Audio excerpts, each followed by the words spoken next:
Minutes. We'll get that Twitter handle back up there. All right, we timed out. Good. My pleasure next to introduce another individual without whom none of this would be possible. As a matter of fact, it was back when Rich Fitzgerald was running for office, I think, the first time out. Is that right?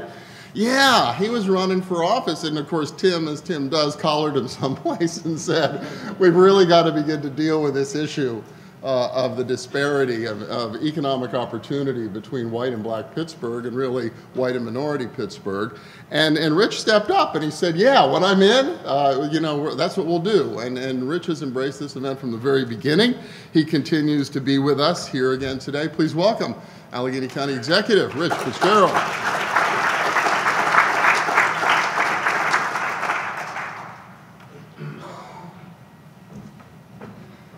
Thank you, Bill. And yes, you have it right. And you know how hard it is to say no to Mr. Stevens when he asks you something. But it's good to see so many people here that this has grown over the last 5 years, and not just grown in the people who participate and show up to the conference once a year, but actually take it back to the organizations that they work at and they lead, whether it's in the HR department or at the C-suite level. Because, Pittsburgh is really a city in a region that has been taken notice by the rest of the country and the rest of the world as a place on the move. But as Bill said, in those macro level numbers about job growth and millennials moving here and fastest growing city among millennials, we have these disparities. And we know nationally there's this anger that's going on through the electoral process, et cetera. But we have it here in Allegheny County. We had an election a couple of weeks ago.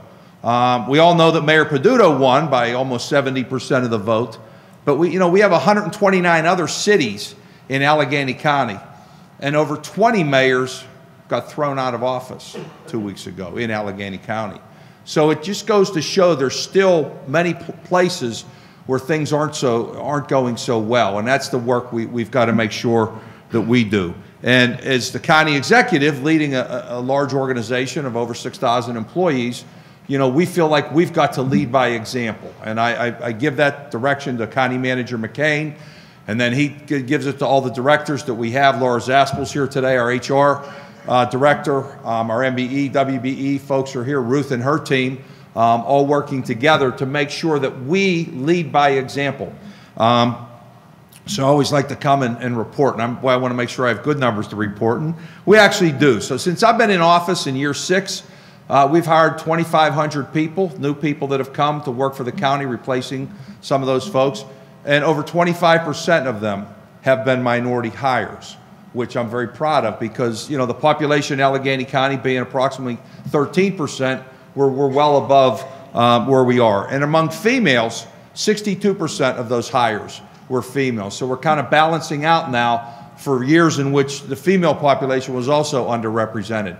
But also at the director level, at the director and deputy director level, the people that are in charge of the various departments of public works and the jail and the cane and public defender's office, economic development, et cetera. 38% of those have been female, and 23% have been minorities who are now leading our directors in the various departments.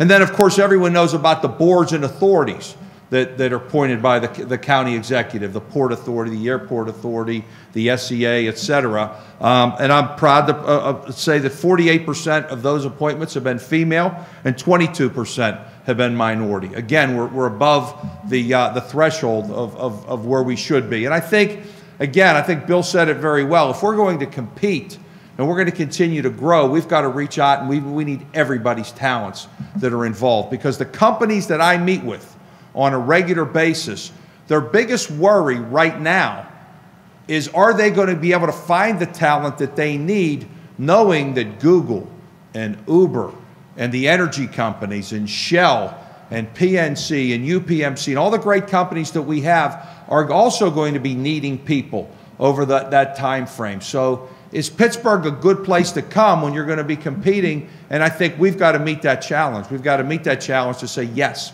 we not only have talent, we're developing the talent that we have, and we're bringing new talent in to continue the good work that we have. Ken Gormley mentioned the Rooney Rule, and again, I want to thank Duquesne University, one of our great institutions that attracts people from all over the world to come here.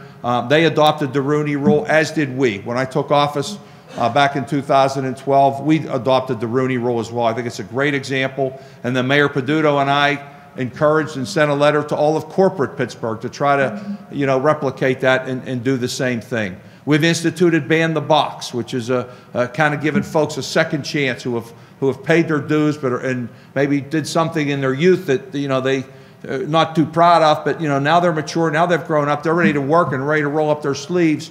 Let's not hold some things that were done years ago against them. Let's give them a chance and give them an interview and give them the opportunity to prove the value they can bring to your organization. 21 and Able, our disability community, making sure that we reach out to that group of folks that have a lot of talent, but sometimes are thought of in a different way, that they're not thought of as their talent, they're thought of as the things that may hold them back. Well, working with the United Way and some of our corporate partners, we've developed a program to include people in the disability community in the corporations and mainstream workforce. So we're all working together on all these things that are going to make Pittsburgh a better place. We want to continue to make sure that we do that. You certainly have my support that I'm going to use my efforts in my office and the folks that we have in our administration to do so. And the last thing I just want to talk about real quickly is something we're reaching out to youth. Mayor Peduto, when he came into office, says, we have a summer work program that's doing pretty well, but we need to include a lot more people.